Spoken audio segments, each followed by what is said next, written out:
মা মারা যাওয়ার কিছুদিন পর ঘরের মেঝেতে ছেলেটি একটি চিঠি পেল। চিঠিতে লেখা ছিল, খোকা, এই চিঠিটা যখন তোর হাতে থাকবে তখন আমি তোর থেকে অনেক দূরে চলে যাব, সেখান থেকে কেউ কখনো ফিরে আসে না। খোকা, তোর হয়তো অনেক কিছু মনে নেই, তাই তোকে মনে করিয়ে দিতে আমি এই চিঠিটা লিখে গেলাম। তুই যখন ছোট ছিলি একদিন তোর খুব জ্বর হয়েছিল, আমি 3 রাত না ঘুমিয়ে তোকে নিয়ে বসেছিলাম, কারণ তোকে শুইয়ে দিলেই তুই কান্না করে দিতি। তোর বাবা বলেছিল শুইয়ে দিতে, কিন্তু আমি পারিনি। তোর বাবা আমাকে অনেক গালাগাল করেছিল। তুই যখন রাতে প্রসাব করে দিতি তখন সেই প্রসাব করা জায়গায় আমি শুতাম আর তোকে শুকনা জায়গায় শোয়াতাম। যখন তোর বাবা মারা গেল তখন অনেক কষ্ট করে সংসার চালাইতাম। একটি ডিম নিয়ে এসে তোকে 2 বেলা খাওয়াইতাম।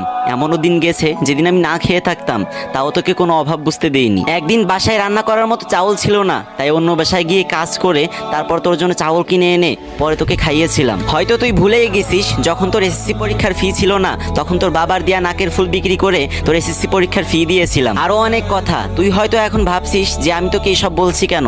তুই যখন বড় হলি তখন তুই ভালো একটা চাকরি পেলি আর একটা বিয়েও করলি। তারপর দিনগুলো ভালোই কাটছিল, হঠাৎ করে তুই তোর বউয়ের কথা শুনে আমাকে টাকা চুরির অপরাধে অন্য একটা রুমে রেখে দিলি। আচ্ছা খোকা, তোর কি মনে হয় আমি টাকা চুরি করেছিলাম? আসলে আমি টাকা চুরি করিনি, কিন্তু কিছু মনেও করিনি, কারণ তুই সুখী থাকলেই আমিও সুখী। আচ্ছা তোর কি মনে আছে একদিন আমার হাঁটুতে খুব ব্যথা করেছিল আর আমি তোকে বলেছিলাম আমার জন্য ওষুধ এনে দিতে, আর তুই বলেছিলি ওষুধ আনা লাগবে না, এমনিতেই ঠিক হয়ে যাবে। তারপর থেকে আস্তে আস্তে আমার শরীরে ফুসকা পড়ে যায়, আর তুই যখন আমার কাছে আসতি তখন মুখে রুমাল দিয়ে আসতি। তুই যে আমার কাছে কখন আমার রুমে আসবি সেই অপেক্ষায় আমি পথ চেয়ে থাকতাম।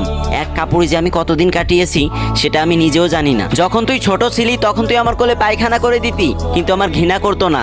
আর যখন তুই বড় হলি তখন তুই আমার রুমে মুখে রুমাল দিয়ে আসতি, কারণ আমার শরীর থেকে গন্ধ বের হবে বলে। খোকা, তুই আমাকে কোনো সময় বলিসনি মা তোমার কি কিছু খেতে ইচ্ছা করে?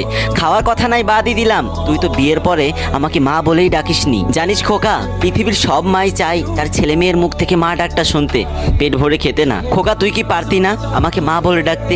তুই কি পারতি না আমাকে ভালো একটা কাপড় কিনে দিতে? খোকা, তুই কি পারতি না আমাকে একটা ভালো ডাক্তার দেখাতে? আর একটা কথা, এই চিঠিটা তো ছেলে মেয়েদেরকে